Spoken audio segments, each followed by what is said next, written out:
of all the poor things I used to do. I don't do no more, for the Lord's made a change in me.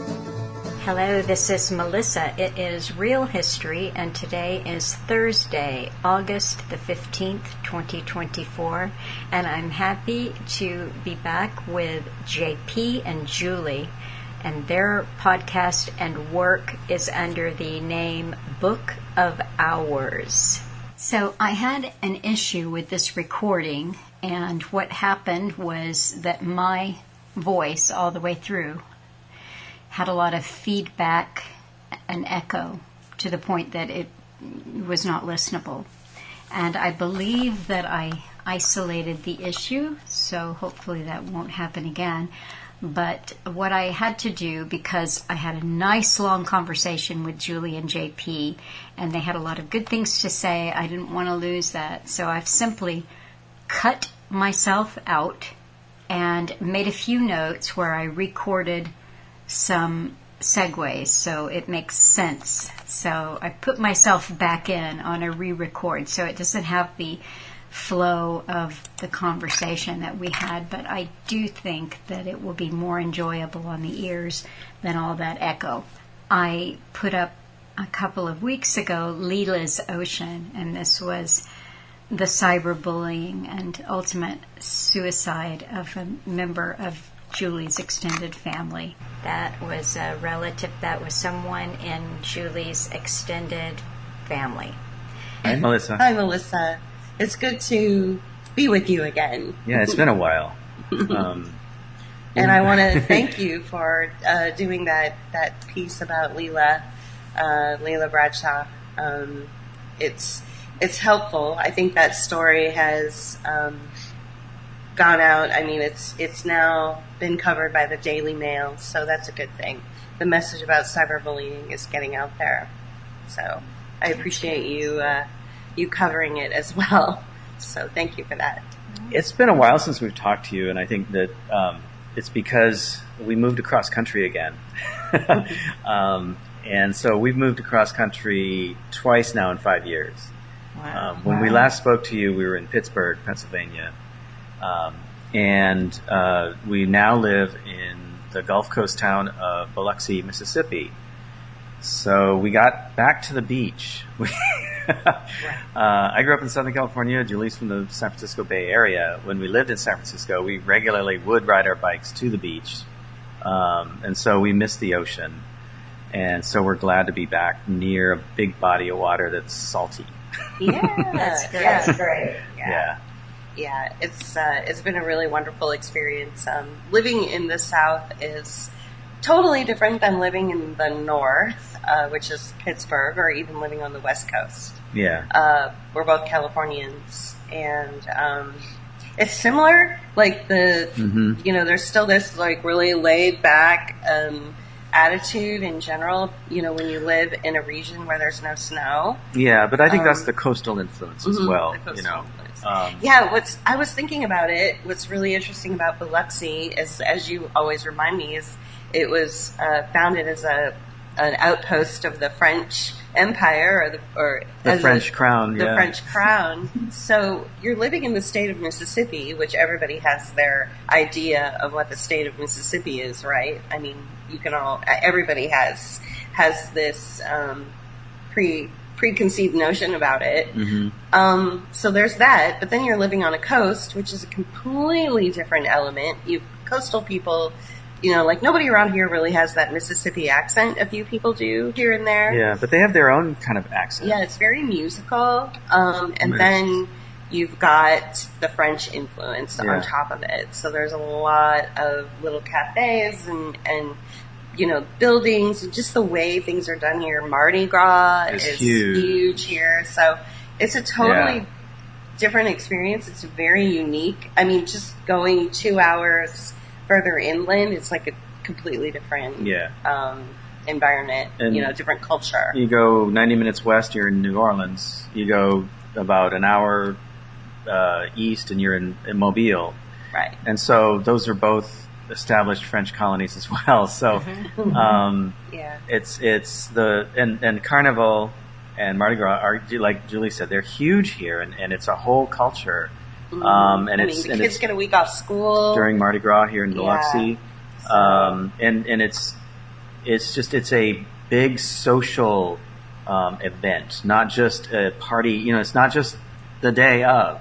No, it's a week. Well, I know, but then there's the carnival season that ends at Epiphany, or begins at Epiphany and ends at Ash Wednesday, right, or Mardi Gras the day before Ash Wednesday. So it's a whole season. It starts after Christmas. In fact, there's a ceremony downtown at Biloxi City Hall where they shift the lights that shine on City Hall from red and green to yellow, purple, and green, right? So the Mardi Gras colors, and it's a big thing. It's called 12th Night, and we went to the 12th Night event this year, and it's fun, and it's fun here. It's fun in Biloxi. People like to have fun. Yeah. People enjoy themselves. You can take, sometimes say, do you want that cocktail to go? Yeah. And, it's interesting, too, because, we know that today's discussion is about the erosion of consciousness. And there's such a dichotomy of two worlds here. Like, we don't see a lot of people on their devices here. And the city and the community have constant things. There's just this constant rollout of things going on, whether it's the Friday night bike ride, the second Saturday of the month where everybody goes, gets out of their house and goes downtown and buys food and listens to music. Or First Friday. There's something called First Friday. Mm-hmm. There's water stuff, boats, there's so many things to do here. Not a lot of people are on their devices. And I never see the children, especially when they're waiting. Like there's a kid that waits for the bus for school in the morning, and I see him. I've talked to him before. He never has a device. I don't think they allow. I haven't looked into it, but I don't think they allow them in the school here in Biloxi. Right. And I was just reading an article in the New York Times morning email. I look at that because of the propaganda. I'm always looking for their propaganda and their slant on things. Anyway, so I was reading that morning email, and they were talking about how schools across the country are starting to bring in, like they're saying you can't bring your phone to school, or you can't have it on, so you have to check it either at your locker, or you can't bring it to school at all. So that's a good thing. I think that's a very positive thing, and I think that the kids here, we see them, like the same kid that I see waiting for the bus. He and his brothers go down to the park down here. I mean, we're about a block away from, maybe 2 blocks from a park that we can actually see. It has swing sets, it has basketball courts, it has tennis courts. Yeah. We were told that in the years gone by there was actually a pool there at one point too. Mm-hmm. So, but the point is that I'm trying to make is we have parks for the kids to play in. It's a small town. And it has that kind of, it's kind of weird because it's not urban, but it is in some ways, and it's not suburban, but it is in some ways. And I think that's just the fact that it's a coastal town. Right. And it's a coastal town. I mean, it's definitely a vacation spot. Yeah. And we're used to living in a tourist city, from San Francisco. And I grew up in Southern California. Lots of tourists come here to stay at the resorts and all that. I lived near Disneyland, so I'm used to tourists and the beach. And so you see that along coastal regions where people are a lot more relaxed. And so and the area. You said that when in our conversations in the past offline, that you've visited Biloxi before, correct? Mm-hmm. I was saying that I had driven through that area with a cousin. My mother was from the northern panhandle of Florida, and everyone on her side of the family lives between Louisiana and Florida. So welcome to the South. That's our opinion of the Gulf Coast. Thank you for asking. That was a very long answer to your question. We had some, I don't know how to transition here. The erosion of consciousness.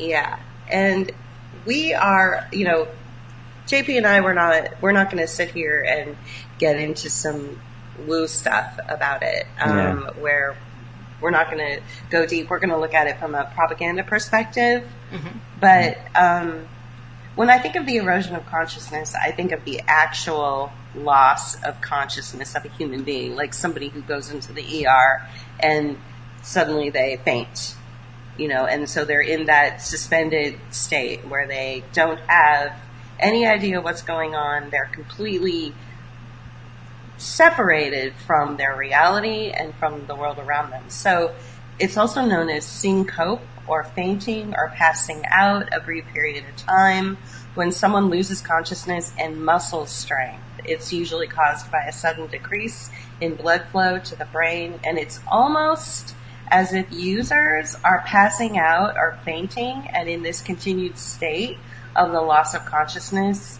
And even though they claim to be awake, like you have a lot of people that are awake to what's going on in the world, whether it's the COVID project or the 9/11 project, people seem to be awake to things like the deep state, and they claim to be awake, and they're all over social media claiming how awake they are, but they've forgotten what being in a waking state actually is. They're so influenced by their influencers or their favorite podcasters, and in the corporate world, they eat their own dog food. Right. Or to use a corporate phrase, they're eating their own dog food. So it's like, and there's all sorts of reasons for that, and it's really not their fault because of AI and media and social media manipulation. I mean, I recently put something up on social media that said there are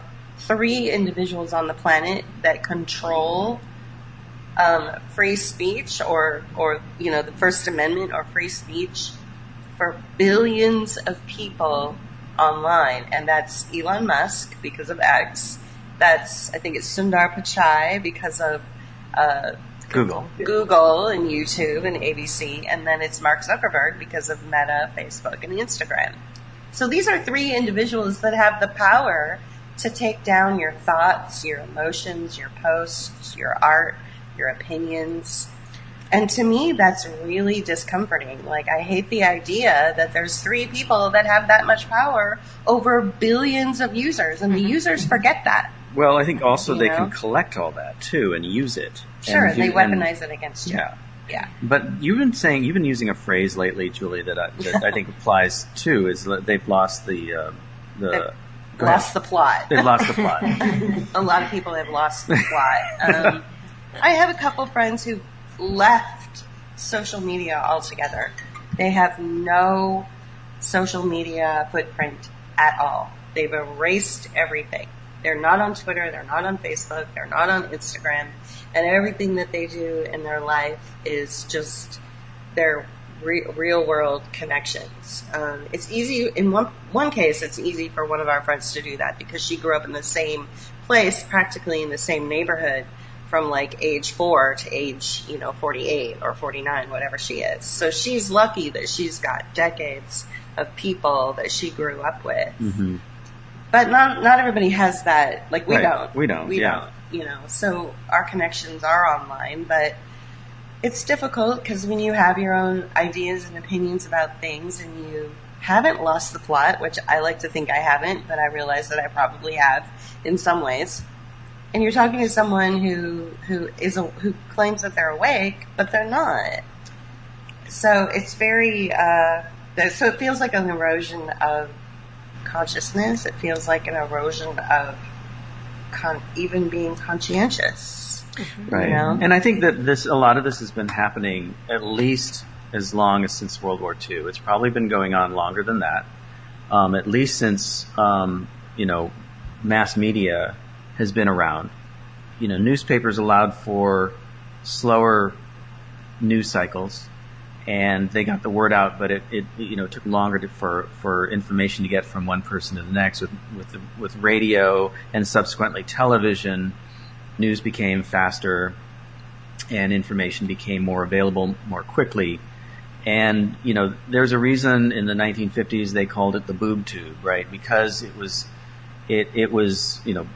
for boobs, as they called it, but like it also, there was that book by Harlan Ellison called The Glass Teeth, and so it started influencing people a great deal, and since World War II, we've seen a lot of this going on. And one of the things that I came up with the other day, and I think I'd like to get back to it, but I'll just say one of the things I've been thinking about lately is that we're not living in a simulation. There's a lot of people that are saying we're living in a simulation, and I feel that what we're living is more of a curation. Mm-hmm. But I want to come back to that because there's some things that I think that make up what we're talking about and what we're going through. And so one of the main things that we're seeing is authoritarianism. Mm-hmm. Did you want to talk to that? I'll speak to that a little bit. So we learned through the COVID operation that we live in a rules-based society now.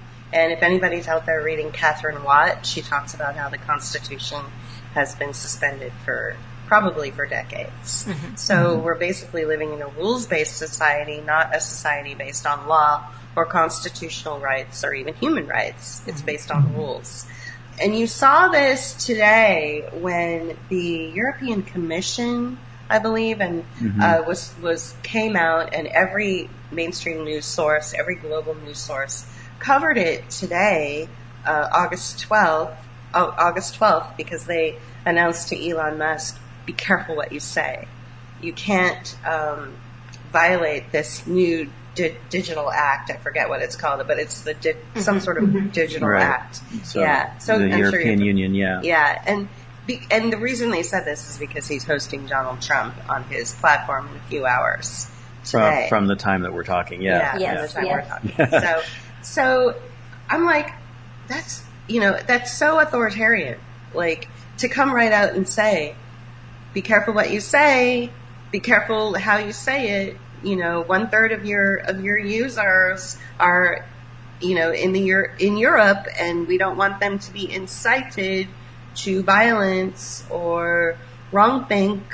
And so there's this weird authoritarian rules-based society that we live in. Kamala Harris recently came out and said she wants to get rid of big government. Under her administration, you will have less big government. And everybody's like, yay, less big government, because they think maybe, they won't have to pay taxes or something like that. When really what she's talking about is a leap right into global governance. Right. Which again is a rules-based society. It's very boring, but it's also very authoritarian. And we saw that with COVID, or the COVID operation, where it was the equivalent of putting like a memo on a post in the public square that said, everybody needs to stay inside because the health czar or the health secretary said so, and nobody questions it. So that's another problem with this erosion of consciousness. And so what happens is you have these users that are really frustrated in the real world, and so they transition all their frustration online, which then is used to weaponize them. So their own feelings, which are natural. Naturally, you're unhappy with your rights being taken away and eroded.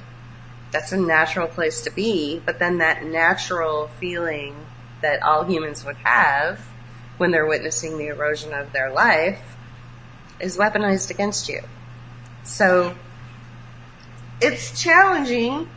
Social media, I think, is absolutely contributing to, again, we just talked about cyberbullying and this extended family member of mine that took her own life. Social media contributed largely to that after years and years of being bullied and harassed. The rise of suicides in children is like, we've never seen this before. You certainly didn't see it in my generation, Generation X. Bullying meant something else. Yeah, right? It meant something else. Physical. Yeah, and you could fight back. And you can't fight back against a person who's hiding behind a screen and gossiping about you and getting their digital minions to attack you. Mm-hmm. It's happened to us, and it was so traumatizing to us. We did this breakout video a few years ago called Communitarianism, and we had we were digitally attacked, like viciously attacked over it. And as full-grown adults, you know, we were shook. We were affected by this. So I can't even imagine what children. The other thing that I've learned is that they have bot farms that are set up to attack you if you are saying something that they don't like. There's what you're saying about a rules-based society where you don't even know what the rules are. So these attacks feel very personal, and they are in a sense, but sometimes they're orchestrated in a very impersonal way.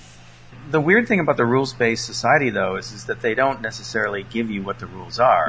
No. They withhold those rules. And like, for instance, you know, with this European Commission, you were reading to me some of the stuff, and I'm like, you know, raising all these questions. Obviously, I wasn't asking Julie those questions. I was just like, well, who says what is what, and where is that list of keywords that they're referring to? They say that they're going to farm keywords. Mm-hmm. They're going to look for keywords and hashtags. In the Trump speech, it's like, well, what keywords and what hashtags are you looking for? It's almost like they're setting you up to fail. Right. Mm-hmm. Mm-hmm. Yeah. And it's become more and more clear to me that the digital realm, which you've got the Elon Musks out there and all of his acolytes talking about how it's the new town square. It is not. No. It is not. It is a place where people go and whatever it is that they're thinking or tweeting or saying or posting is absolutely going to be weaponized against them. Mm-hmm. You know, and that's why you have so many people leaving the digital plantation. You know. There was the recent incident in the UK where these Taylor Swift fans were stabbed to death. I think this is the story that we've heard. And the men who were responding with a lot of emotion to this story and were said to be inciting hate, they were tried and imprisoned within days of this. Exactly. It was Tyler, and I forget the other guy's name. I wrote it down, but yes, very quickly. But see, first of all, how real are these stories? Exactly. Okay? So we have to take everything with a grain of salt. Yeah. To me, the more salacious and more insane they are, the less I believe them. And the less you can verify them. Yes. Right. It means that there's probably less truth to them.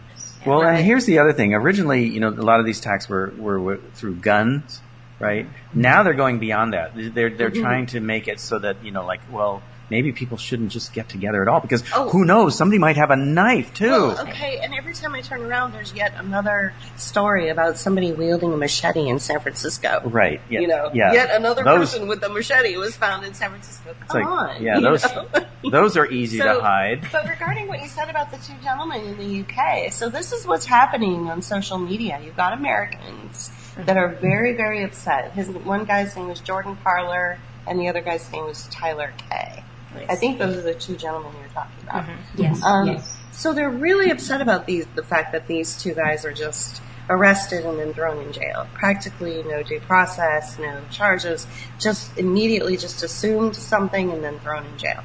Well, the same thing happened in the United States, at least this is the story we're told. I like to JP and I have learned how to kind of phrase these things, phrase these things and doctor up our language. The story we are told is that hundreds of people were thrown into jail without due process, without any official charges against them for going to the Capitol for January 6th.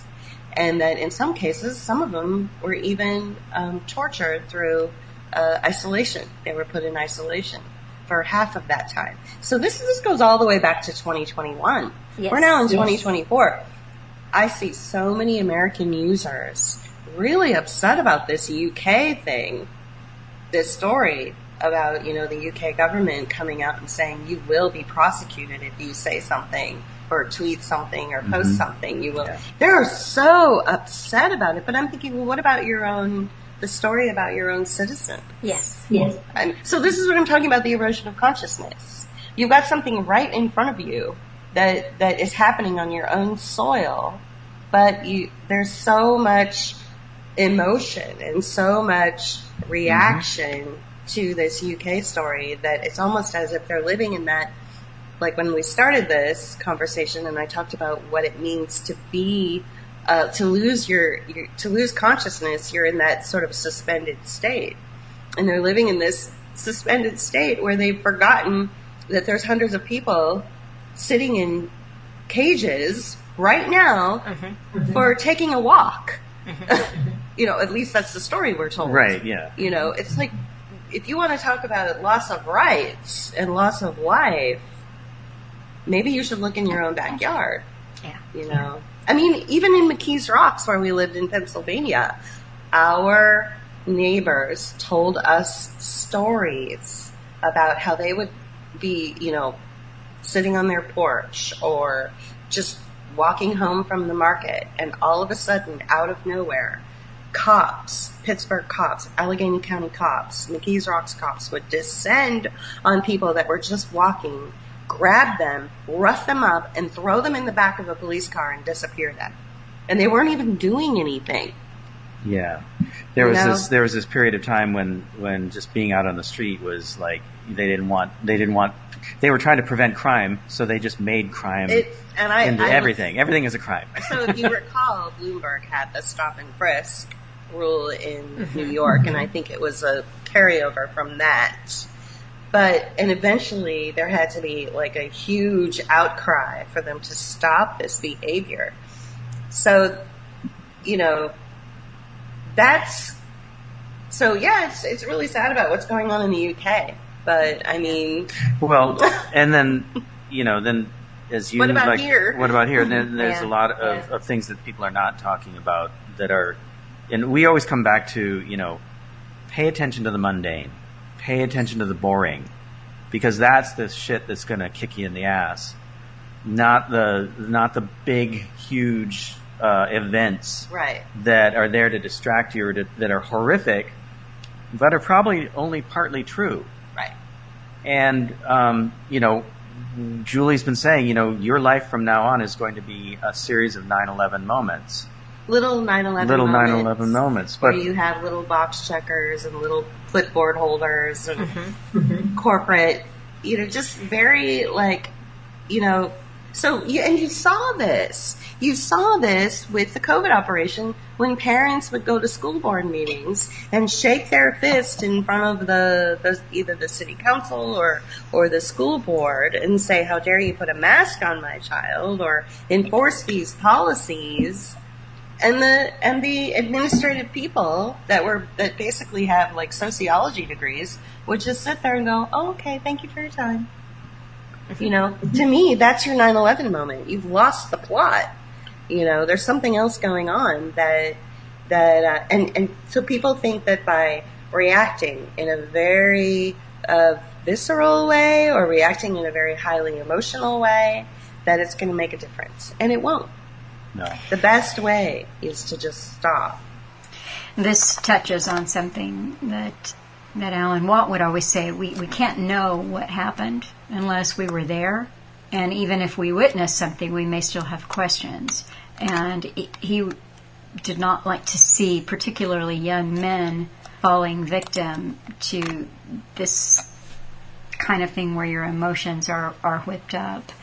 They are first victims to their emotions, and then they're victim to the system which has flooded their country and their area with too much immigration that can't be absorbed, and the same system that sets these events up or that capitalizes on these events to ends which suit them. They took the bait. Yeah. And so you mentioned something, it's, the law-based society has gone away, and it like we said before, it's a rules-based society, and you don't have to know, you don't have to tell us we don't have to tell you what the rules are.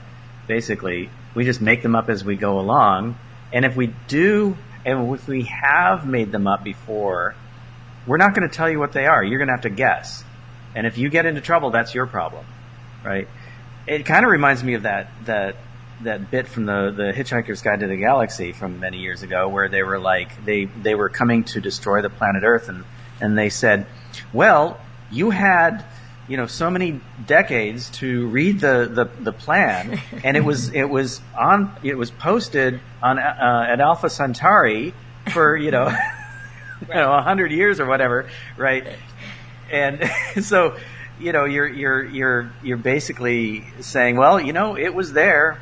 Mm-hmm. Too bad you couldn't get there to read it, but right. we did make the rules. Meanwhile, exactly, and I just want to say that what you were just saying mm-hmm. reminds me of something that Shoshana Zuboff said a long time ago. Mm-hmm. I don't know if you know who she is. Asset. Total asset. Yeah, surveillance capitalism, total asset. But she did make a point about something that stuck with me, and that is, when we were colonizing, this country, treaties were handed over to the native population.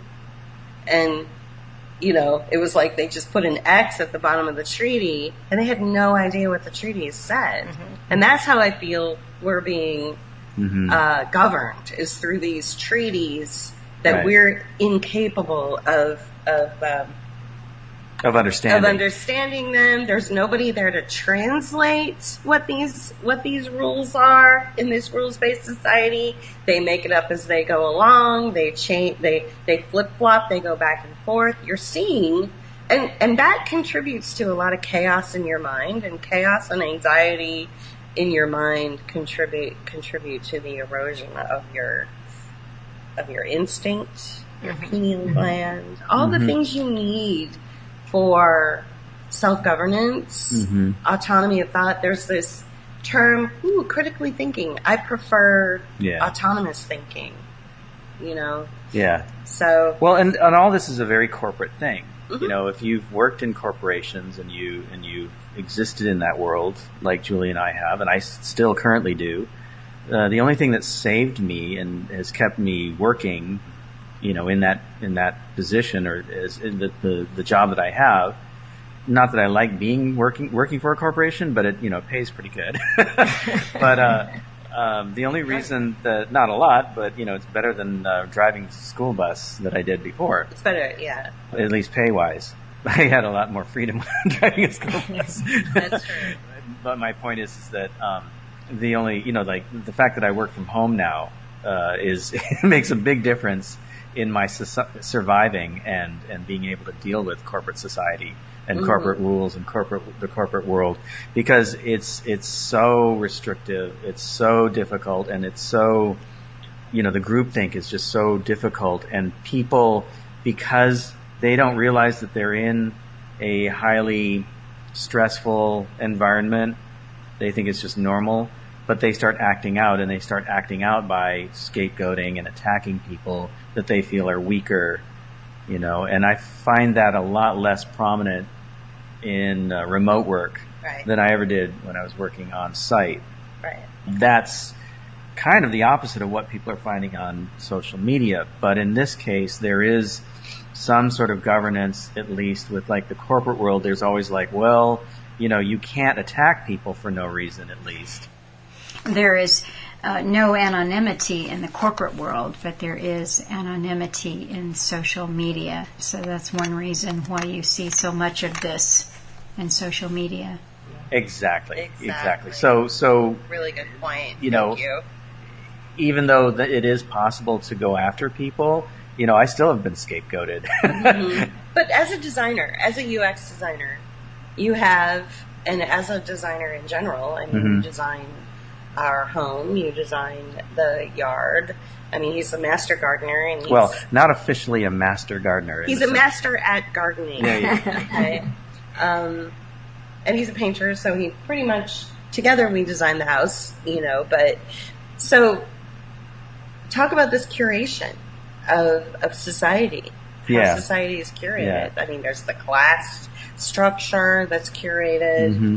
Well, so when I was thinking about this the other day, I was thinking about, like, there's been certain people that you listen to been saying, we're living in a simulation, or it's living in a simulation. And I'm thinking to myself, no, we're not living in a simulation. What we're living in is curation, which is what I mentioned before. And by that I mean that all aspects of our life have been curated through consumerism or through culture. And it doesn't matter if it's pop culture or high culture or whatever it might be. Your particular interests and who you are, and like I said, especially since World War II, because mass media allows for that curation and that outreach, marketing research and media research have all been able to find personality types and create profiles on individuals and people. And through these profiles, they've been able to curate to you the type of media that you might want to appreciate or the type of lifestyle that you embrace. And I'm thinking, first of all, so we're talking about post-war culture, and especially in pop culture, they talked about post-war youth culture, right? And so this whole idea of, there were, movies with motorcycle gangs and motorcycle kids and hoods and, that whole fabrication of the movie Gras was based on all that idea. You had the beach, you had Annette Funicello and forget his name, Frankie Avalon and the beach blanket bingo. And, you had beatniks and you had, beach bunnies and you had the bikers and they all kind of mingled on the beach and, we're out there having fun in the warm California sun and so rock and roll and all these things developed out of that. I mean, these were cultures that probably were organic, but then were taken, modified and curated and spit back out into popular culture so that people who would fit into certain categories that they knew existed psychologically, they could curate messages to. But, you also look at, then further on, you look at, the testing that we all used to have to take where we'd fill in the little bubbles, on the test. So that you'd read the question and then you had a card and you filled out the little bubble for the answer, with a number 2 pencil. Because it had to be a number 2 pencil. Because, if you had a number 3 pencil, I don't know. Rebel. I know. So, these things then start placing people into tracks of what kind of job you're going to do, what kind of person you're going to be. One of the other things that I was thinking about this morning, about this talk that we're this conversation we're having, something else occurred to me that from years ago I remember. It's called the VALs. It's called Values and Lifestyles. And marketing companies, and I think it was developed in Stanford. Marketing companies have used this over the years. I think it's been kind of modified, and and it's they organize people into innovators and survivors, and then through ideals, achievements, self-expression. You have the experiential person who's out there. It's all about self-expression. They might be outdoorsy, so you market them a Jeep, and you market them certain clothing brands and certain clothing styles. There's people. This is new. I'm looking at this graphic, the VALS framework. Just, look up VALS and you'll see it, the values and lifestyles. They have a maker, they have a striver, they have a believer, the achiever, and the thinker. And so these are ideals, achievement, self-expression. And so all of these things are sort of the starting block, or the modules, if you will, that they use to kind of start putting people into for these profiles that they create in order to market lifestyles to you, or they use to I said, tracks that they put you in for your educational career as well as then your work career. We did a video a while ago about schools. It was during the whole Corona project, the education, and how we were saying, this is sort of the end of education as we know it. through our research, we found that, through various programs and various means, that, children get, tested, they get categorized and put into tracks where they might go into the school to prison complex or pipeline. They might get sent to the corporate pipeline. They might be workers and not managers, and then other people are going to be managers and so forth. So at the same time, though, then, the type of education that you get, depending on whether you were born to a family where you have a mom and dad, or you're a single mother, and you get, Julia's talked about this, how she feels like she was identified as a particular type of person. Yeah, lifelong learning was the video. Yeah.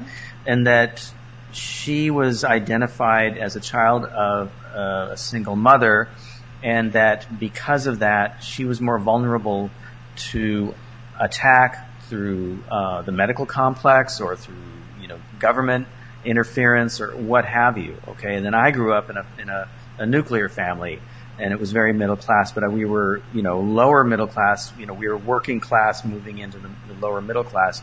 And I was only fed certain things. And one thing that I go back to, and I know I'm going on and on and on, but I remember my school counselor in high school, I was getting pretty good grades. I was never a grade person. I was always like, I've always been smart, but I never got good grades. That said, I was still in the advanced placement classes in high school. But my counselor told me that I probably shouldn't try to go to the local state university. Why did she do that? I have a feeling that I had been flagged somehow through all the testing scores, through all the profiles that had been made on people like me, that I was destined to be a working class stiff of some sort, that I wasn't supposed to go to college. And it's weird because at first I got a letter from, it was Long Beach State University, and they had rejected me.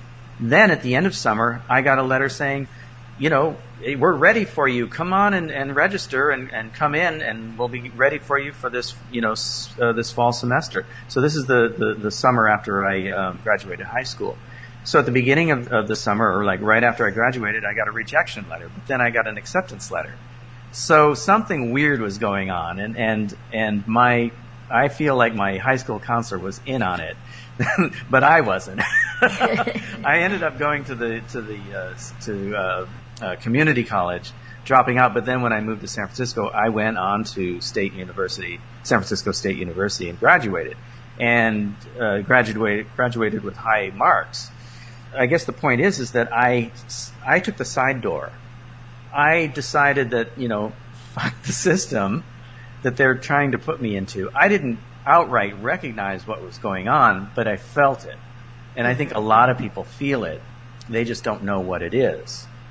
And so a lot of people talk about like, oh, well, we're in the Matrix, and they think of the movie. But I don't think the Matrix is like the movie. I think the Matrix is a spreadsheet of data points that basically keep track of you through these profiles and these testing results and all these other things that keep you in your particular track within society. And social media hasn't helped that at all. Right. No, exactly. Yes, I said recently that I tested for journalism. That's what I was told to go and do, and to the point that I even edited my high school newspaper when I was a senior in high school, because they said that's what I needed to do. But this, I think, goes back to the Industrial Revolution, this kind of standardizing of education. In the Industrial Revolution, they needed people educated, just enough education so they don't cut their hand off in a big machine, but no more. Certainly not enough education so that you're equipped to think for yourself. Alan used to point out that they'd give you the penny novels to keep you occupied. You'd work a 16-hour day, and then if you were able to read, you'd have these kind of serialized novels that would keep you busy.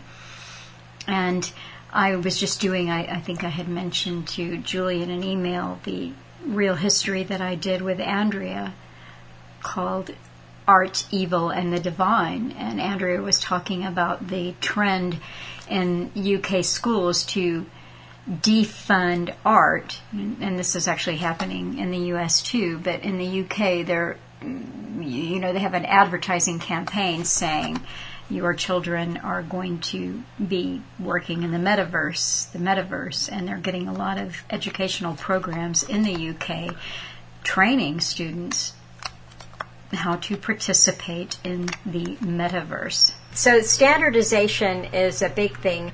Yeah, and I often go back to the first industrial revolution, like you just mentioned, because it is the start. It is the end of thousands of years. I was trying to use a big word, that $10 word. Thousands of years of culture, agrarian culture, right, ending, and or the beginning of the end of that, and industrial culture coming along, and people having to become enculturated to the clock and time and linear time, not cyclical time, and conforming to the rules of the factory and the rules of being a wage slave. And I often talk about how I feel like the Civil War was that well, I can go into that later, but that it was a point in which slavery ended, or chattel slavery ended, only to be replaced by wage slavery. And I have a much richer and deeper thought about that I don't have time to go into right now. But we've been convinced that we have to be productive, that productivist thinking has prevailed, and that you can't exist without a job because you have to work in order to be somebody who's a contributor to society. Whereas before, it wasn't about that. You worked because you just you had to eat, or you worked, and leisure, and even the word leisure has been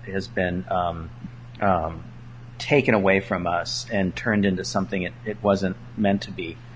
Where you had cycles where you worked and then you didn't work, and the time you didn't work was for celebration or spirituality, or having fun at night, whatever that might be.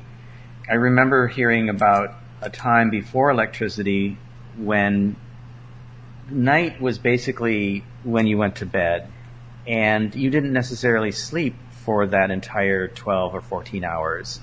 You would be up doing other things. You'd sleep, and then you'd wake up and you'd meditate, or you'd pray, or you'd have sex, or you'd whatever. And that it was just another cycle in life, and depending on where you lived in the world, north or south, the time of year determined how much dark time there was, right?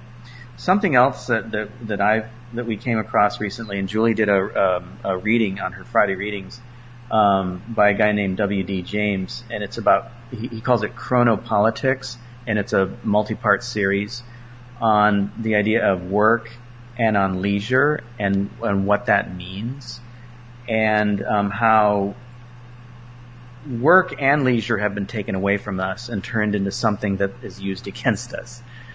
And we're working for wages and not for ourselves. And even when we were an agrarian society, we were feeding ourselves, and we were maybe selling whatever was left over. However it worked, it was a different way of living. And I don't want to be, I don't want to think romantically about this. I want to, think about this in a more clear way. That I don't want to say, oh, it was always better back then, because I know it wasn't always better back then. But what I am saying is that the idea of our time was different than it is today. Mm-hmm. We're on a hyper clock. Mm-hmm. Whereas the Industrial Revolution, the first Industrial Revolution was about, clock and mechanical time. And I've even heard people say, well, your brain is a machine. Well, it's not a machine. It's not that. It's something else. And it's organic, and it has more to it than just a mechanism. But I want to get back to something. Sorry, Julie. I want to get back to. I know I'm taking it all, and I'll hand it over to you in a second here. But I want to get back to what I was talking about. How we're being programmed. Let me just hit the high points here, and because Julie wanted to make a good point here. So curation, hypernormalization, so authoritarianism, curation, hypernormalization, hoaxes and lies, and AI. A lot of this, is coming together in the AI world. It's a curation of ideas, a hypernormalization, and hoaxes. These are all easy to throw out to us or push out to us. This gets back into what we were talking about, where a vegetarian diet or an event takes place, like a shooting or a knifing or something, and the reactions that take place as a result of that. All of that gets pushed out to you, using these techniques, but AI is able to do it even quicker. So it takes, and by hypernormalization, what I mean is two ideas being pushed out to you that are opposite of each other. You would think that they would cancel each other out, but two opposite ideas or things are being pushed out to you at the same time by the same apparatus of the state. And so, you start losing your sense of like who you are or what you stand for, and you just start getting into ideology rather than other things. A lot of this is being pushed to us through military action. And Julie was talking to me about this earlier. Did you want to illustrate that? I know I've been dominating the microphone. That's okay. It's pretty simple. Trump pulled us out of Afghanistan, right? During the Trump administration, that was his claim to fame, that the military had left Afghanistan, right? Yeah. That was, and everybody was celebrating. Well, actually, he tried. He tried, and then it did happen, and yeah, I mean, and then, yeah. Okay. But the point is that the military has been redirected, and its focus now is with behavioral modification and also health and human services. If your listeners don't know, the most powerful person in the United States right now is Javier Becerra. He is the Department of Health and Human Services Secretary. He's the Secretary of Health. He has more power in the palm of his hand than the President of the United States. The entire military apparatus, at least for the United States, has gone into biotech, the health industry. You've got a recent contract. In a press release on Thursday, Palantir and Microsoft announced an expansion of their existing partnership to bring some of the most sophisticated and secure cloud AI and analytics capabilities to the U.S. defense and intelligence community. You can't have a conscience, you can't have consciousness when your entire system, especially online, especially in the digital age, is controlled by the military. Mm-hmm. If you go back to the first Gulf War, you had something called Gulf War syndrome. And I'm talking about the first Bush administration, right, from late 80s, early 90s, where servicemen were deployed to the Gulf War, and something happened in the Gulf War where they were talking about how they were losing their minds. They were seeing things that weren't there. They were behaving in ways that were erratic. And it turns out that basically all of these military men were deployed to this area and experimented on. That's what it came down to, is that there was all of this, electromagnetic frequencies going on, and it was like a bloodbath of their minds, and they came back all screwed up. And so, of course, the mainstream media said, oh, it's just Gulf War syndrome, because they were out of their elements. Or they were poisoned with something. Or they were poisoned with something, and it was the enemy doing it. But really, it was the military running vast experiments on its own people. And so I think that's what's happening right now in this digital realm. you've got people saying things like turn off your phones at night, get it away from your nightstand. And we all have our phones right next to us all the time. And I think that contributes to some of this loss of consciousness. I mean, I literally think that we're being experimented on through EMF poisoning, through digital, obviously through the geoengineering and things like that are going on in the skies. So you can't. It's really challenging to have a conversation with anyone, especially in the digital realm. In the real world, it's a lot easier because you keep it superficial. Oh, how's business? How's life? How's the family? You know, you keep it superficial. But in the digital age, when you're trying to get to the bottom of things and you're running down your rabbit holes and trying to figure out who the bad guys are and how to circumvent everything, you're being experimented on, in my opinion. So the military programming, I mean, I think that Elon Musk is part of the military in some way, you know? Oh, yeah. Musk is definitely part of the military establishment. Nobody's a hero here, and that's one thing that we say all the time is... No heroes. No heroes, for sure. Yeah. Right. Right. Yeah, absolutely. We have to remember that Elon Musk's background, his maternal grandfather was either number 1 or 2 in Canada's Technocracy Inc. Musk is a perfect example of a technocrat. Also, when you've got stories, like specific stories that come out, so I'll use a specific story that has come out regarding, you know, and the military is involved somehow. I try not to look at the details of the story. I try to break away from all of the actual details of the story. So here's the details. Tulsi Gabbard was put on a no-fly list through the TSA, through the Quiet Skies program, and as a result, the ACLU is filing a lawsuit against the Biden administration for her loss of constitutional rights. She didn't know she was... Did I say she's not on a no-fly list? She's on a watch list, which is a violation of her rights. So she can still fly. She can fly, but she's being highly monitored. Right. Okay, so let's take away all the details. This is an exercise in how to not lose your consciousness around what's happening. So the detail, there's the specific details. Well, who is Tulsi? She's embedded in the political world. Okay, a representative, a Bernie Crot, ran for office a couple of times, might even be running for office now, I don't know, but she's a political insider. So she is, right? Yes, Tulsi's also in the military. She's active duty in the military.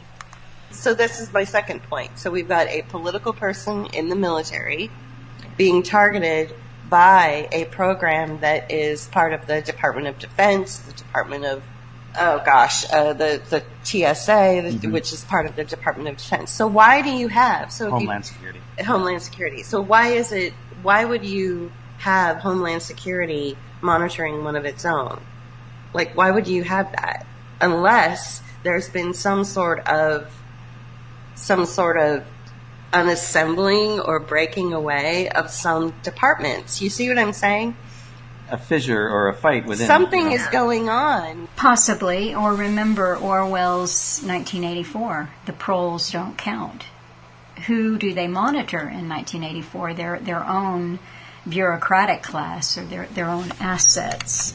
I mean, with technology the way it is, yes, we are all being monitored. Let's not kid ourselves. But the heavy scrutiny is definitely for those people who are in, they're workers. Exactly. Yeah. So we think of, we think that all of these agencies and the military, we think that they're all sort of on the same side, like us against them, right? But actually, I think that there's some sort of erosion of our internal government workings. Like, I think that if you've got the Department of Homeland Security putting someone in the military on a watch list, why is the Department of Homeland Security putting the military on a watch list? Well, not only that, but like somebody from Congress too. So you have a congressional member with an active military, CV, right? Who's being put on a watch list, right? Right. So does that mean that our government and our Department of Homeland Security has been compromised in some way? Does it mean our military has been compromised? Or is this just a narrative that's being spun out in front of us? Right. Like, why? Because, you know what I'm saying? Like, I feel that, okay, well, let's pause and let's talk about TikTok, which is basically digital fentanyl. TikTok is run by, a Chinese company called ByteDance, okay? And it just feels, and we already know that we've lost all of our constitutional protections. We already know that Congress has handed over all of their power to Javier Becerra or anybody who sits in that position. You see what I'm saying? So this is, like, if you look at each situation or each overhaul of our freedoms or whatever, then you realize that we're not what we think we are. And people are still responding to what's going on in the world right now. They're still responding to it with 20th century behavior. Mm-hmm. Or attitudes or attitudes thought or whatever. Or thoughts. This is totally different. This has become, I still believe in class war, of course. That's where I begin. Clearly, look at the blight that has, just ravaged our once prosperous communities throughout the United States. We lived in blight for 5 years. So clearly the class war is still happening. But there's something else going on that's beyond that. Mm-hmm. And it's hard for me to articulate, but I think the military is involved somehow. Right. Well, I just want to pull back. Let's pull way back and look at this with a different lens. And I look at it through the lens of foundations. There's an excellent book, Foundations, Their Power and Influence, because we've got foundation money and agendas that are running a sort of shadow government. And have been for many, many decades. I think democracy is really I don't think there is democracy. I think it's more like a Western facade on a film set where you ride through a town and it's the Old West, but it's just painted facade. Yeah. And we did a video called Deconstruction, and it was about the move towards global governance and how, and I don't know if this really applies to what we're talking about, but it kind of does, because it moves away from the idea that, you have a federal government that kind of looks over everything, and then you have states, and then, you have your counties and cities, etc. I don't know if our video still is accurate, because we were looking at it through a different lens 4 years ago when we made it, but it basically goes down to global governance, regional, and then local. And because we were seeing that, especially during COVID, when the mayors were more powerful than their governors. Mm-hmm. Mm-hmm. The mayors of their big cities were more powerful than the states they lived in. And then you had Kamala Harris recently come out and say, like I said earlier, under my administration, the big government won't be as invasive in your life anymore. Right. So she's no libertarian. No. So that basically. So this idea of, what you were saying, where there's something bigger above our curated country, our country where it feels like a movie set. It's true. It always has. Potemkin village. A Potemkin village. Mm-hmm. It's just a facade. It goes, it's global governance or global corporate box checkers who basically work for foundations and corporations are basically what's managing us. We're being managed. Yes. We don't live under the rule of law. We live under just rules that are instituted by your managers. Right. And like at work. Right. And that comes back to that beige, boring, You're right. So the military isn't going to knock on your door and put a gun in your face and force you into a quarantine camp or anything like that. But instead, right. You're just going to get this very just kind of, perfunctory message from your local community leaders who weren't really elected in. You're not exactly sure. It's like living in an HOA. Mm-hmm. It's kind of like this country is run by an HOA. We'll take all your money, and then you still have to live with dry rot all over your condo. Well, and that front door better be green. That's exactly. right. Yeah, right, exactly. And you can't plant those flowers out front. Right. So yeah. And if you do, we'll fine you. So this whole, I know that this was about the erosion of consciousness, and I think that it's a very simple, practical explanation to what's happening, but a lot of people try to confuse it. They try to make it bigger. They add all sorts of weird language about, secret societies and all this bullshit, when really it's just, it's easier to erode your consciousness when you've got somebody with a sociology degree or a marketing degree standing there at your front door with a clipboard saying, just wanted to let you know that we're going to be shutting down the electricity and the power grid for a few hours. It'll come back up, possibly in 24 hours. Thank you. Here's some information. Here's a brochure about it. Have a nice day. Have a nice day. And we're so, our response mechanism is not to be combative. It's not to be confrontational. We've been taught to be polite. So we take the brochure and we say, okay, thank you for letting us know. And then we just kind of do the workarounds instead of going, whoa, whoa, whoa.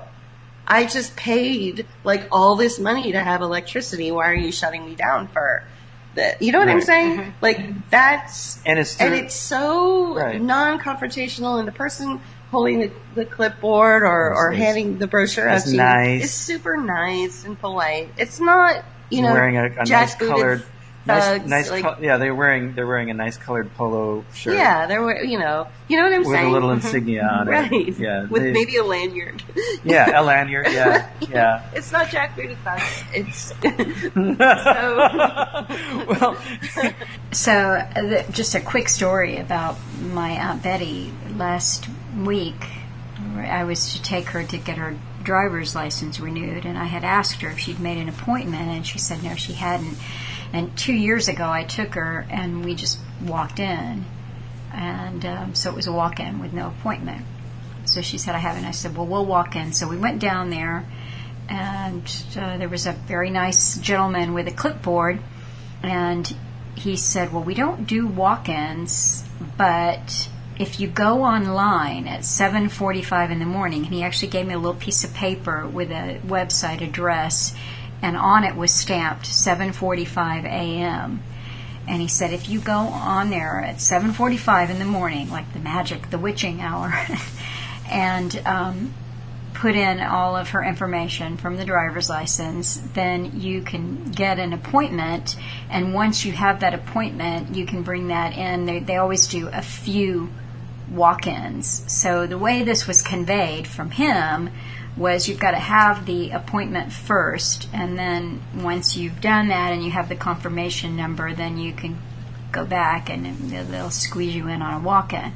Well, I did that. I got up, was online at 7:45 the next morning, and then that afternoon I got the appointment, and the first appointment I could get online was in January of next year.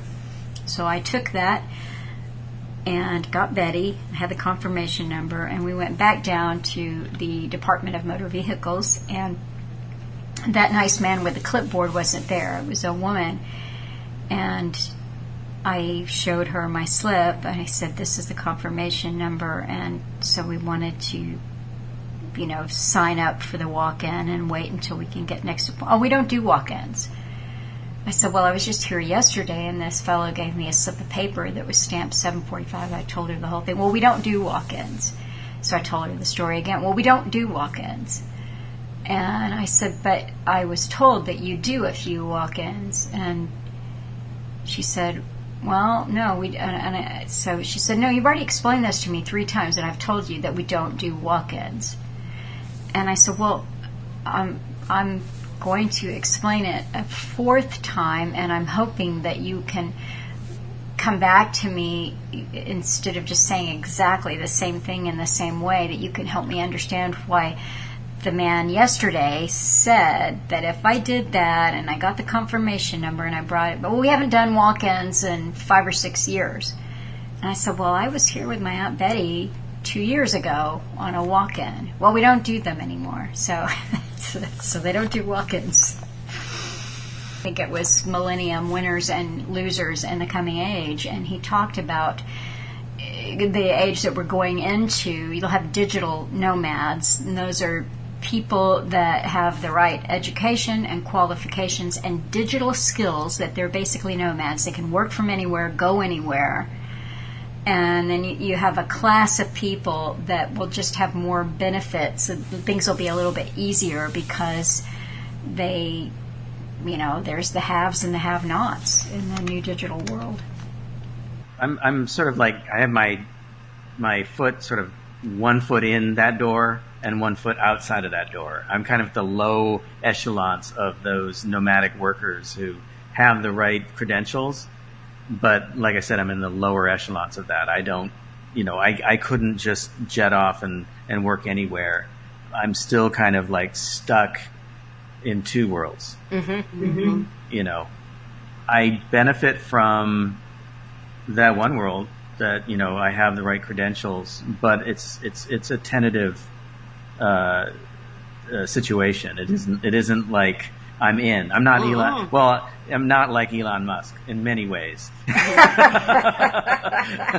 Yeah. I don't own a mansion and a yacht. I don't know if he does, but he can buy one. And so, anyway, I guess my point is that I understand exactly what you're talking about. I've known people like that, and the thing is that they're not always there. You would think that they would be wealthy. They're not always wealthy. No. They just have the ability to work in another way. Mm-hmm. Exactly. So I think that just getting back a little bit earlier where we were, the secret societies or Freemasonic system, those have definitely been used down through time to bring about some changes. And there are societies with secrets that are involved in that, revolutionary agenda. But on the lower level, Freemasons who go in and are at the lowest level, they think they're involved in some great work or the great work.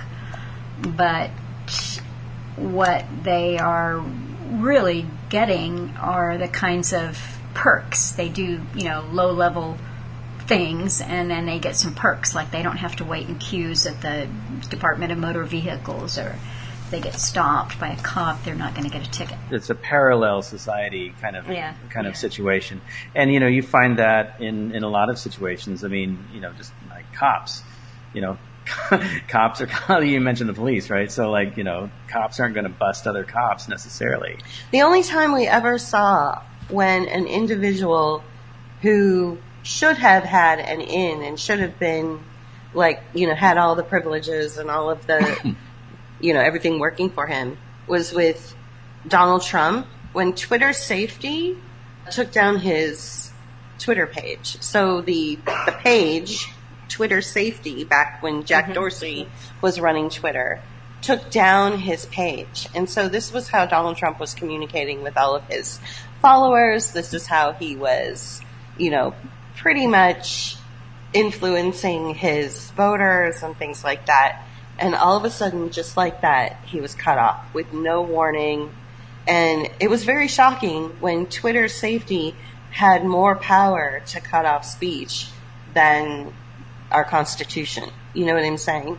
Suddenly this, and at the time it was run by some dweeb, on the back end, who was told by the military to get rid of this highly influential person, which should have had all the privileges. It's easy to take down somebody like me.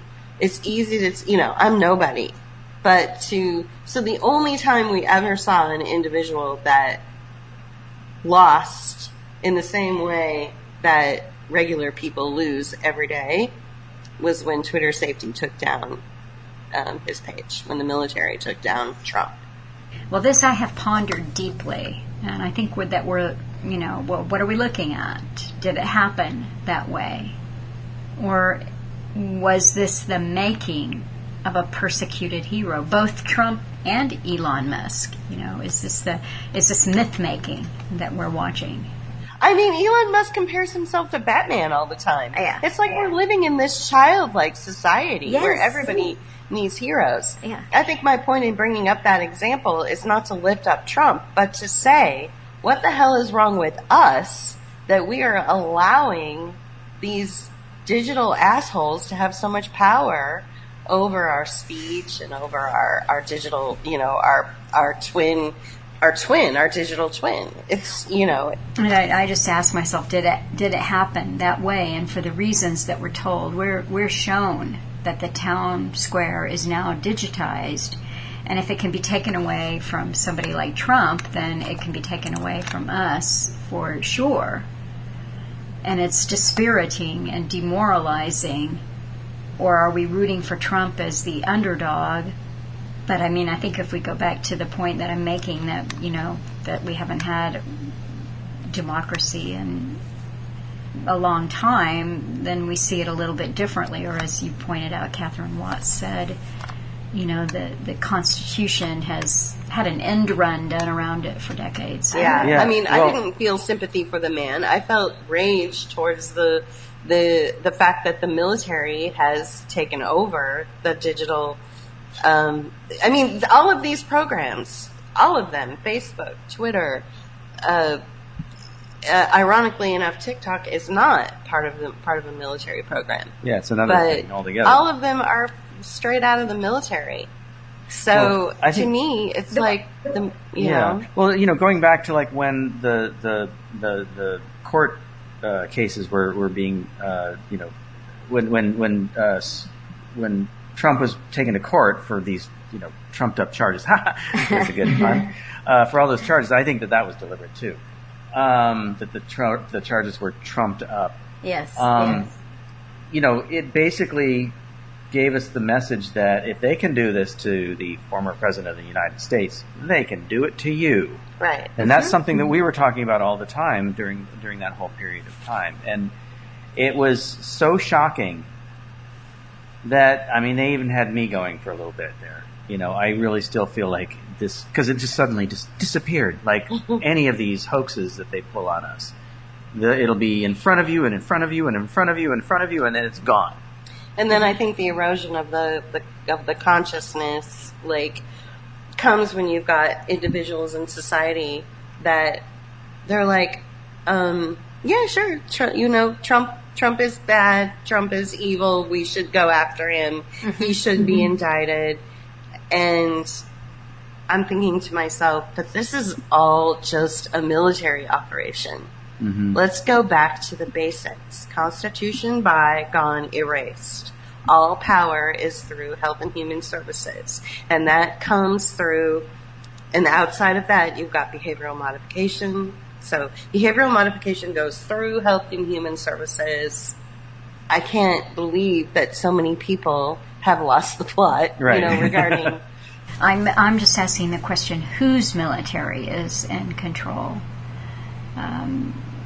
I see this as a system that's more or less run by foundations and intelligence agencies and intelligence military operations that are way above what we are given to see.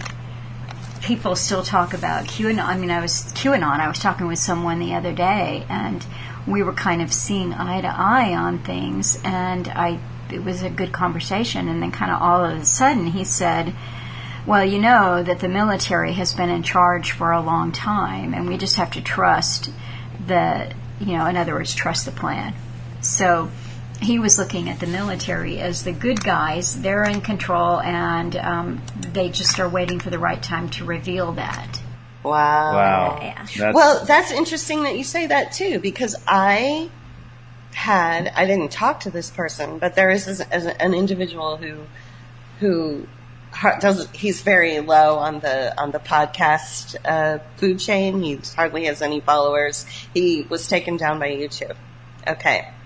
He actually just yesterday or the day before, he did a 20-minute video extolling the virtues of the former CEO of YouTube, Susan Wojcicki. I know! And this is an individual that has been right on.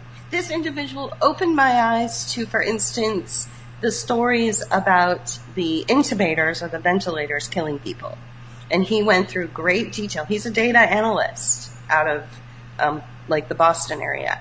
And he went through, you should probably talk to him. He went through great detail about how it was actually oxygen poisoning that was killing these people, not ventilators. Mm-hmm. But because ventilators was all that we were seeing on social media, these really graphic images of people with ventilators down their throat and even cartoons of it, that we were distracted from the fact that it was so easy for someone to, with a slight cough or with a sore throat, to go into the emergency room and say, I'm not feeling so great. And then they get this stupid COVID test which says that they're positive. And then the next thing you know, they're on oxygen and they died of oxygen poisoning. The body can only handle so much oxygen. And so they were dying of oxygen poisoning and then told it was COVID. And their loved ones were like, but I just went bicycling with him yesterday. You know what I'm saying? So he is the one that opened up all of that to me, because I was on the ventilator kick. Yeah. I was really like, oh, it's the ventilators that are doing it. But then I realized that it was much more simple than that. Yeah, it's always simple. It's always simple and it's cheap. They're going to kill us cheaply. That's something that we always come back to. It's like, look at how much money it costs to do this thing people. that you're saying is this complicated, expensive way they're killing people. No, it's much more simple. Yeah, it's a lot more simple to do. So the whole point is that I was shocked because he's a data analyst. Okay, that's what he does. That's what he did for a living. He's really intelligent. And yet he actually believes in the garage. The foundation myth. Yeah, the foundation myth. Exactly. Oh, we started our company in the garage. So that he actually read that out loud. So here's this brilliant analyst just repeating New York Times talking points, and I was just shocked. So when you said that that you had a conversation with this person about QAnon or the military being in charge, the military being in charge and being our heroes, it made me think of this individual and how he actually believed in the entire fabricated story about Susan in Silicon Valley and renting her garage to Sergey Brin and Larry Page back in the day in 1998. And golly gee, it's a real rags to riches story there. It's like he actually believes it, and I was just really shocked because this individual should know better. Right. Of all the people, this is one person that should know better. So yeah. What was that? What was that sidewalk Amazon video we made? Yeah. I missed that. That cartoon doesn't. They don't give. They don't offer those characters. They don't anymore. offer those characters anymore. So we can't make those. So we can't make those characters anymore. They have new characters. They've upgraded their artwork or something, and I don't like it as much. Yeah. Never. So, but we had, and you may remember, Sidewalk Spy Kit. The Sidewalk Spy Kit. Yeah. We had an image of Amazon dude. Bezos in his garage with Amazon post written on the wall. I don't know where I found that photo, but it was like, you gotta be kidding me. Okay, I want to do some totally wild speculation here. Well, that's where we live, so go for it. Alan would talk about how we cannot see or know who is at the top of the pyramid. Those we see, even the billionaires, they're the worker class. They're who we throw tomatoes at, the Soroses or the Gates, whatever. But they are the worker class. And there's also, in my mind, the idea of military versus militarized. So I see the tech class, the Bezos, Musk, Thiel, all of this as being in a tech class that is militarized. Susan! All right, so someone dies and someone mourns, and so this person is mourned by many people. But this is also a person who has sought to hamper free speech at every turn. Actively sought to do it. She was on numerous communications with just every across the spectrum. I mean, you just couldn't get away from it, and it's just appalling to me. And this story that I'm telling you, this is again the erosion of consciousness.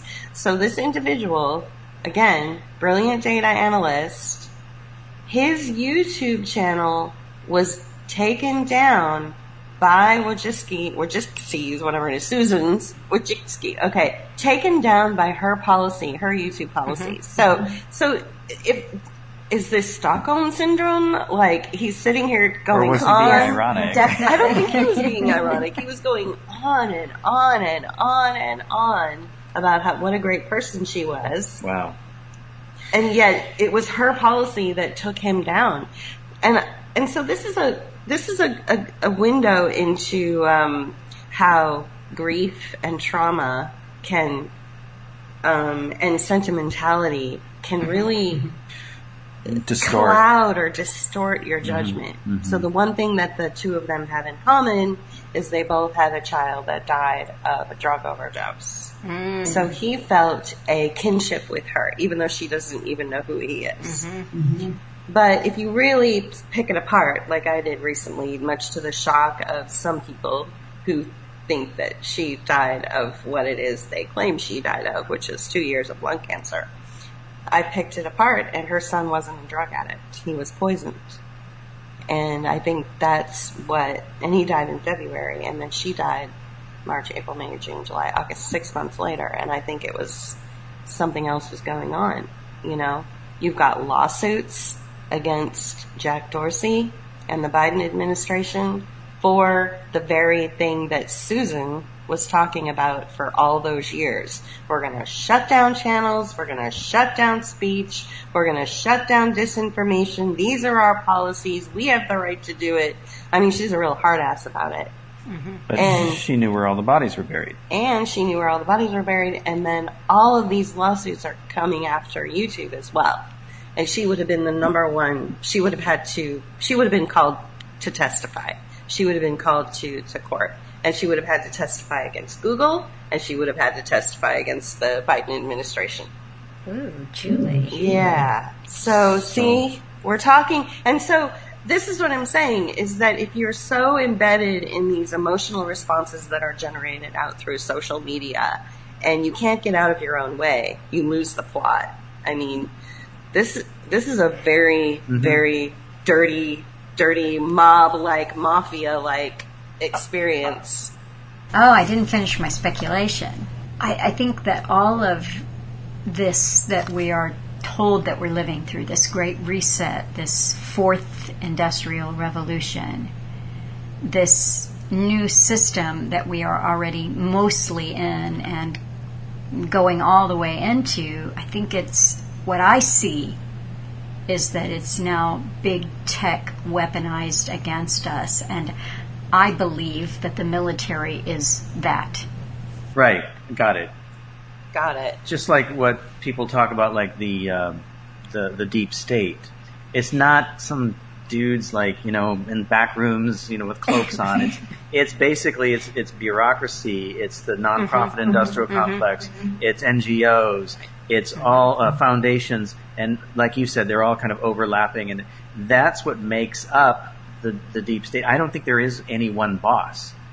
I think it's like all these things. It's the beast. It is the beast, yeah. Yeah, it's the blob, as some people say. Yeah, that's true. Right? Yeah. The blob. Yeah, the blob. And the blob is the deep state. There's nobody plotting in the background. It's all these agendas that kind of come to fore. Now, in the very corporate way that they work, they do come into alignment with, their plans so that they actually are able to pull them off.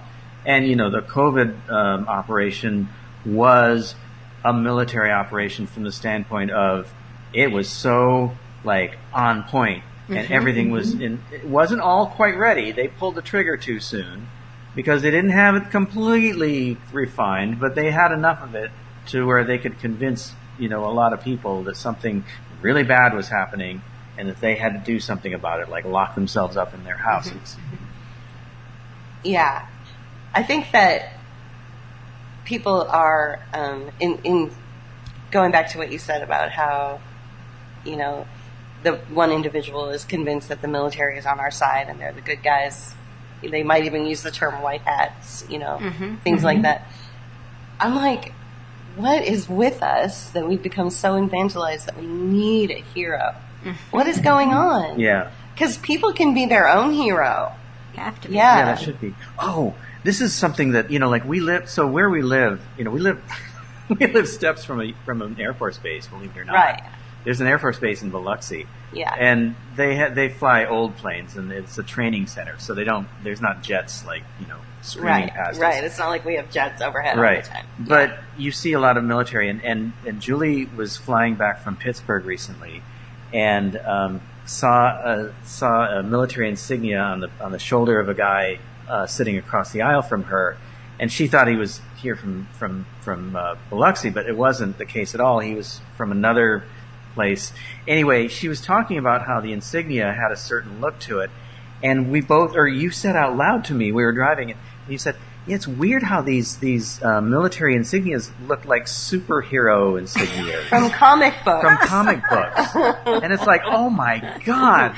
It's true. I was like, you're right. Yeah, it's true. And I'm sure that is by design. That is by design. Again, the erosion of your consciousness. It's like, really, people, grow up. One of the things that I know we probably have to wrap it up soon. It's been forever. JP and I recently had an experience where our credit union locked us out of our accounts for 2 weeks. Us and every other member of the credit union. Right. So 500,000 people were locked out of their credit union for 2 weeks. And what proceeded was a series of bullshit and gaslighting from the credit union. Yeah. So basically the first thing they said through Twitter or X is there's an outage. So if you weren't on X and you didn't have a Twitter account, how were you to know what was going on? But I do. And so I said, well, maybe they've tweeted something. It happened on a Saturday. The Saturday before July 4th, which was a Thursday, right? So that meant July 4th and July 5th and July 6th and July 7th. There was no access to accounts. In fact, there was no access to our accounts from June 29th until July 15th. We had no way of knowing where we were with our accounts. They told us there's an outage. That then escalated to a cyber breach. Cyber terrorism was the reason that we were locked out of our accounts. They had to shut down our accounts. The credit union had to shut down our accounts and take away our property or access to our property for 2 weeks because of terrorism. Sound familiar? Maybe because of a virus we couldn't go to work. Maybe because of planes hitting buildings we couldn't step outside, kind of thing. Once again, terrorism was used as an excuse to keep 500,000 people from their property. And I held a Twitter Spaces about this, and I invited anybody who was affected by this to join in and give their feedback. And some people were convinced it was terrorism, cyber terrorism. Some people were not. Some people were just there to try to figure out an answer. They wanted someone to lead them to an answer. And it was just a very interesting, social experiment. Because JP and I often look at what's happening, especially with users and the digital world, and in some cases the real world, like we're a couple of anthropologists just watching, the way human behavior interacts and how much we are just so shocked by it. So what JP and I did is something that I'm convinced 498,000 people did not do. is we took matters into our own hands, and it cost us some money, and we don't know if the outcome will work, but we called them out on their bullshit. We wrote a letter to the CEO and made sure that it was overnighted and certified, and I mean, we spent a lot of money to send it to her, and said, we're calling you out on your bullshit. If it were truly cyber terrorism, then these are the things that you would have told us. Instead, your little messages on your website say, everything's fine. Be good boys and girls, and if you've overdrawn your account, you can have a loan. Oh, by the way, yeah. So go ahead. Yes. They allowed us access to our ATMs. But when you went to the ATM to pull money out of your account, It limited. Well, it limited us, but then the little slip of paper says no available balance. So you would get the money, but you don't know how much is left in your account. Right. They also told us, make sure that all of your direct deposits go somewhere else. Make sure that you contact all of your debtors, like if you have your car payments or your mortgage automatically coming out of our bill pay system at the credit union, make sure you contact them and find another way to pay them. So we did. So all 500,000 members scrambled and did all of this stuff, only to find out that some people's mortgages were getting paid twice, which overdrew their account. I mean, it's a total mess. Yeah. People's lives are now upside down because of it. Right. Some people are overdrawn. Now they owe the bank money. Oh, but that's okay. The bank will give you a 4% loan. You see, this was a social experiment. This was a behavioral experiment to basically just, pardon my language, but fuck with people. Right. Fuck with their credit. This is something that I was going to mention earlier when we were talking about, the things that we're talking about, is ultimately what is going to continue to happen or we'll see more of, is that entities, organizations, the state, are going to commit fraud against the people they have dominion over, whether you're a member at a credit union or you're a citizen of a given state or country or whatever, that fraud is going to be committed against you in one form or another, whether it's monetary, social, liberty, whatever it might be. Yep. You will be, they will commit fraud. And this gets back to the mundane, and that fraud can be through debt. Mm-hmm. And we talked to a host of a program who's that we respect, but we told him that he should be paying attention to the mundane, like debt. Debt is a big issue, and debt is what's driving a lot of the economy. And he just didn't get it. But debt is one of the biggest things out there that people really have to worry about, because that's how they get you.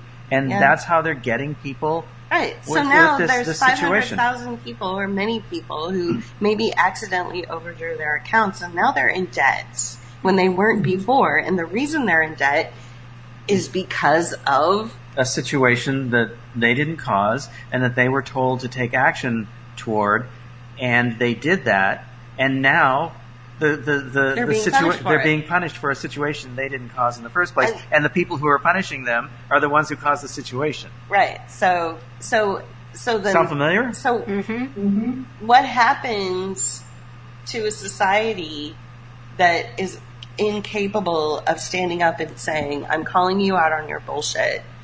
I'm going to spend, we have spent $50 to send a 3-page letter to the CEO of the credit union and we spent a lot of time yesterday writing the letter. Oh, all day long we wrote the letter. I was up at 2 a.m. at one point researching consumer protection law and fraud and even cyberbullying. The Patelco credit union, the credit union in question here, was bullying us through cyber messaging, whether it was on social media or emails. Also, harassing phone calls. 6 phone calls a day. Harassing phone calls. And there was no way to validate whether they were actual representatives of the credit union are not. Because the credit union's also saying things like, watch out for spoofed calls. They can spoof our number, but they're actually bad actors. So anyway, I don't think that the people I think the people in this country have been worked over, so stressed out, and it's been a slow erosion over time, that if they were to try to do what we did, they'd be like, I don't want to spend 6 hours writing a letter. I don't want to spend $50 to send it. I don't want to have to research all these laws. I'm too tired. I have a job to do. I have this, and I'm just like, I guess I'll just drink some really strong coffee and get going, because that's that grit. And whether it works out in our favor or not, it kind of doesn't matter, because I wanted to call them out on their BS. I wanted them to know that I was onto them, Alan described the infantilization of scientific socialism, or public-private fascism. He used to say, capi comi fasci. It's all one system, and there's no complaints department. Yes, exactly. Yeah, exactly. Yeah. And it doesn't matter if you've had a relationship with that organization or that business 30 years with this credit union. Yeah, and it's like that doesn't matter anymore. That we discovered that during COVID. Your relationship with that given business that you had, for a long time or most of your life didn't matter anymore. It went away because, as you said, there's no complaints department. And if there is a complaints department, we're not listening. Right. It was like, yeah. Recently, Elon Musk said we all need to get used to outages and, power outages, and the excuse was the grid, the infrastructure, the grid can't take it. But I just asked the questions, how much energy does it take to mine Bitcoin? And how much energy does it take to feed the AI beast? And just look at some of the downtime for companies that went offline for whatever reason. We're told, that an update gone bad was the excuse for one of them. But we've had these outages of huge companies that cost billions of dollars when, for whatever reason, they go offline. So we have a series of outages, and this downtime is blamed on things that may or may not be the cause. They were. I can't think of the name of it either. Just for 24 hours. But it affected Microsoft computers. Yes. Oh, crowdsource. CrowdStrike. CrowdStrike. This is what, and so it's interesting that you say that our experience with the credit union is a microcosm of what you can expect in various other, arenas. Yeah. I explained this to somebody who I've known for a long time and who, again, I love and respect. And they were like, well, if it's not a 9/11 type thing, then whatever. They were like, I only can handle the big stuff that's in my face where it's really, really obvious. Like the COVID operation was really obvious. Kids couldn't go to school. Businesses were shut down. Suddenly behavior changed, and you had baristas acting like, authoritarians, making you put on a mask. I mean, that stuff was really obvious, right?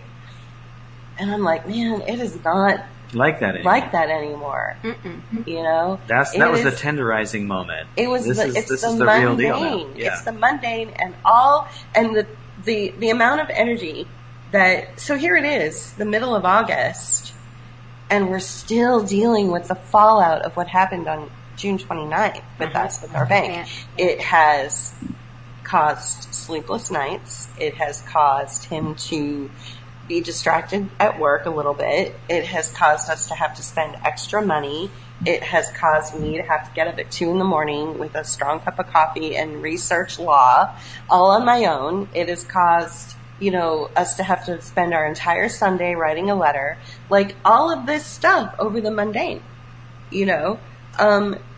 and that's what people don't understand is that it's going to take work to get through your little clipboard operators or your little, your little community advocates that are advocating for another lockdown for this particular school and that and whatever. It's people don't want to work that hard. Or the DMV worker, the DMV worker who lies to your face and says, "Oh, we haven't done that for 5 years." Exactly. Well, you did this 2 years ago. Exactly. Yeah. Right. I think consciousness tied to the mundane is important, because if you're not going to fight it, that mundane thing, whatever it is that's affecting you, if you're not going to fight that or take care of it, who is? And also, I think it's easier for people to take to the street and hold up signs, right, or at least, have a camaraderie with one another, even if they're not the activist type, if it's really obvious. Yeah. Yeah. It's really difficult for people to come together. I mean, even the network of people that I've met through this Patelco experience, this credit union experience, they don't even. It's really hard for them to understand that the whole thing was a lie, and it's hard to find. Once again, they have that feeling that that there's something wrong, like it was an entire lie, but they can't process that and articulate it. So what has happened to society that articulation and that processing is so difficult to reach when there are certain members of society like me and you that just go there automatically?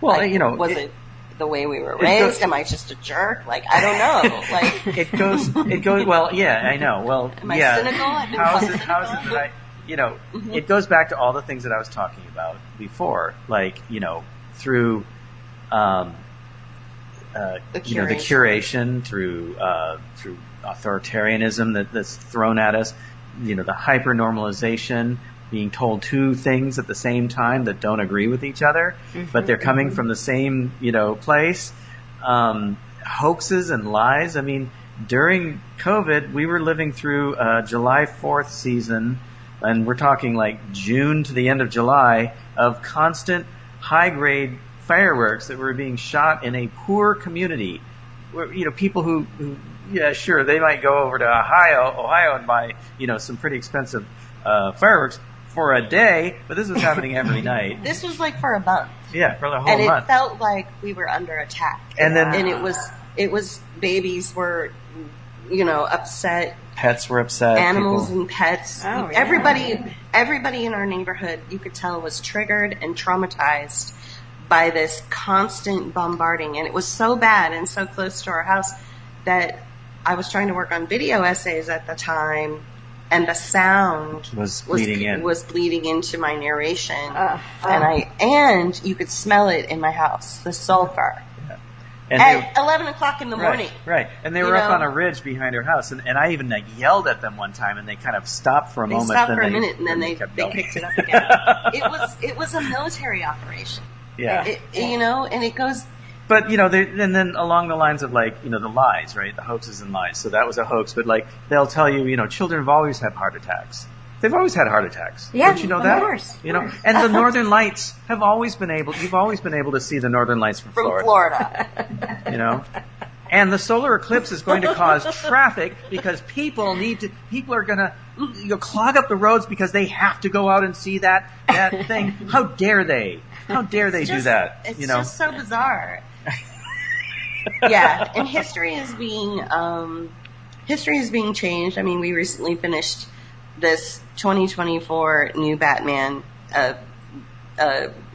cartoon. Yeah, it's animated series. And it's based out of the 1940s. So it's drawn and depicted in the 1940s. So it's drawn in that kind of like cool style. Noir. And it's very noir. Yeah. But it's set in the 1940s, even though people wear seatbelts in their car. There were no seatbelts in the 1940s. And there's people of color in high positions.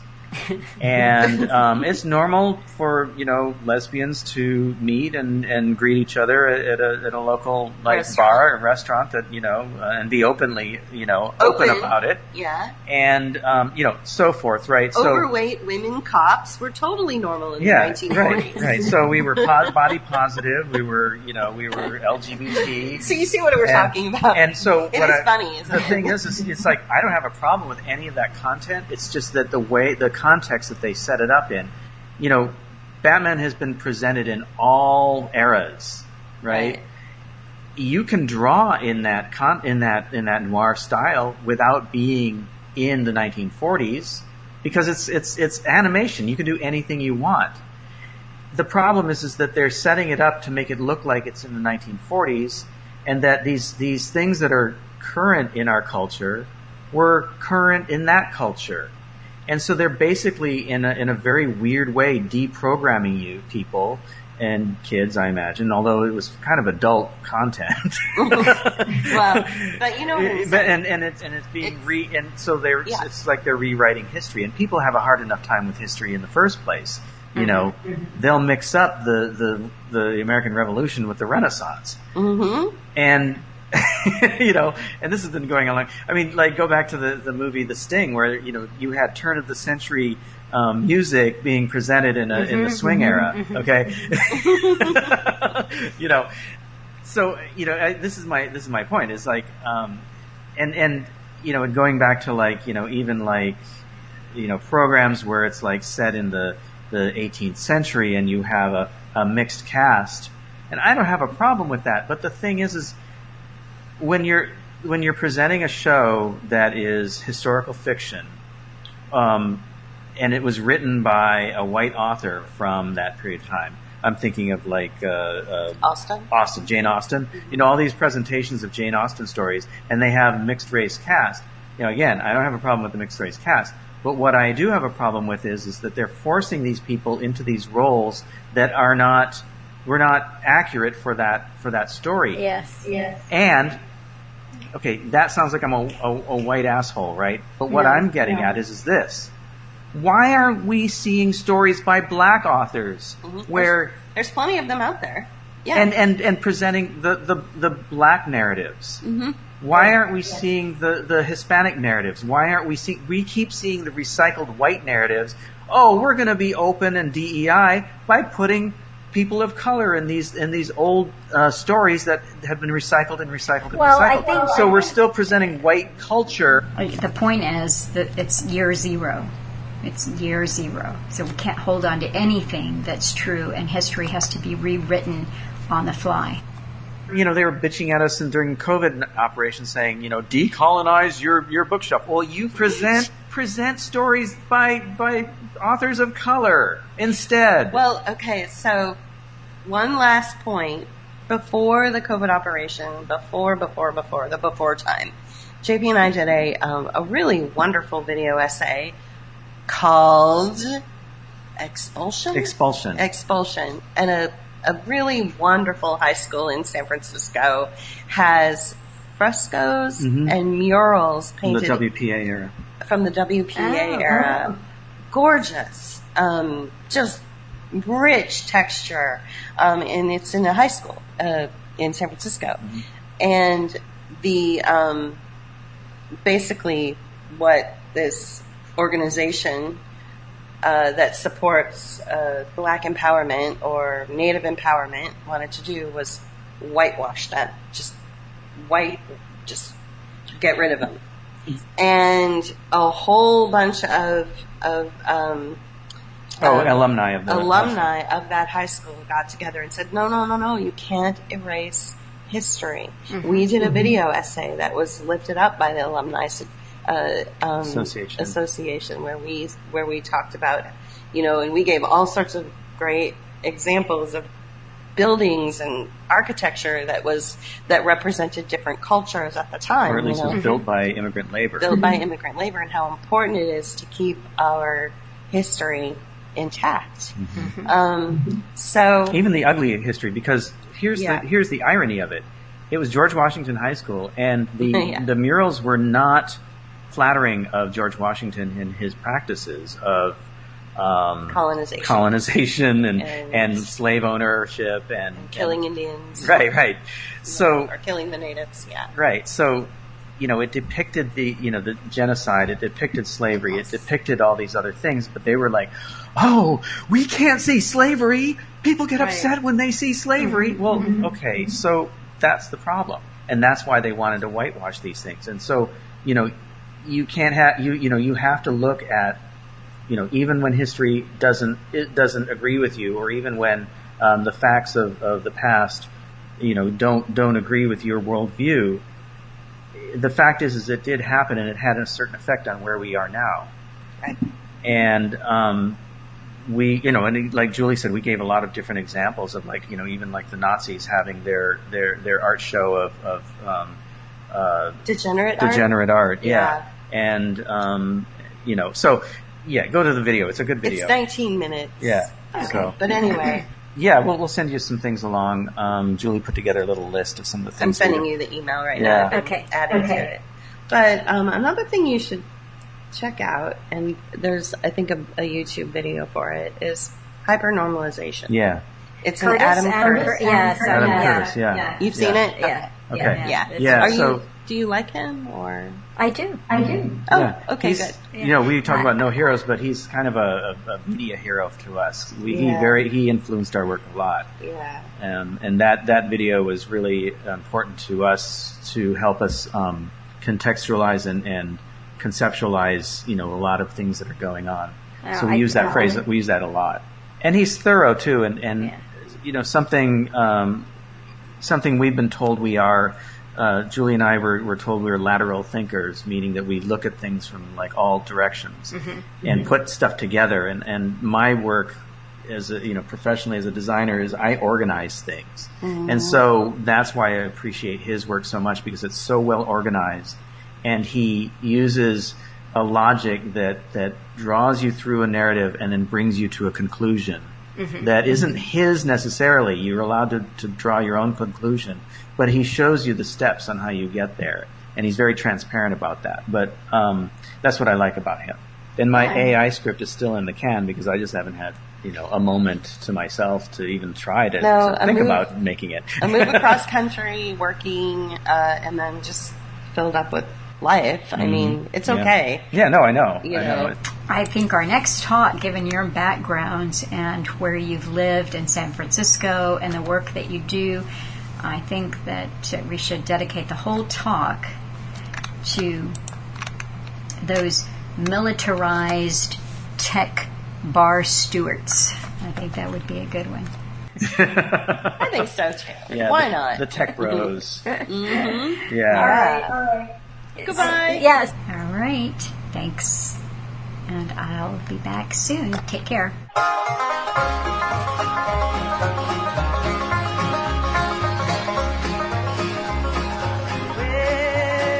I've got something that the world didn't give me, and the world cannot take it away. And I've got something that the world didn't give me, and the world cannot take it away. Well, it is love, sweet love, oh, sent to me from my father.